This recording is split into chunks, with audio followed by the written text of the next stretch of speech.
एक घना जंगल, चारों तरफ सन्नाटा, और उसी जंगल के बीच रहता था एक ताकतवर लेकिन अकेला प्राणी, हल्क। दुनिया उसे राक्षस कहती थी, लेकिन हल्क का दिल आज भी इंसान जैसा था।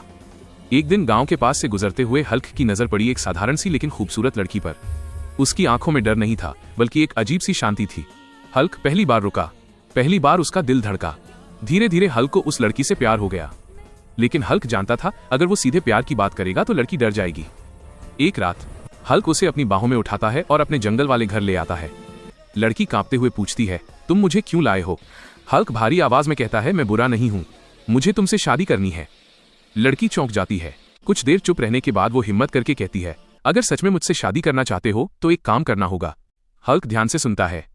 लड़की कहती है, मेरे घर के सामने एक नदी है, उस नदी में एक खूंखार चुड़ैल रहती है, उसकी वजह से मेरा गांव तबाह हो रहा है। अगर तुम उस चुड़ैल को वहां से भगा दोगे तब मैं तुमसे शादी कर लूंगी। हल्क की आंखों में आग जल उठती है प्यार के लिए। वो किसी से भी लड़ सकता था। अगली ही रात हल्क नदी के किनारे पहुंचा।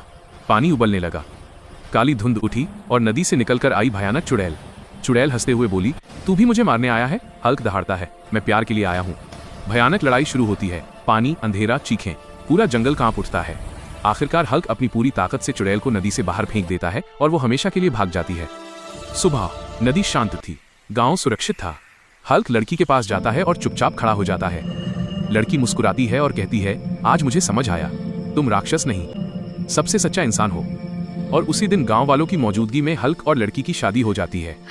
जिसे दुनिया राक्षस समझती थी, वही बना प्यार और हिम्मत की मिसाल।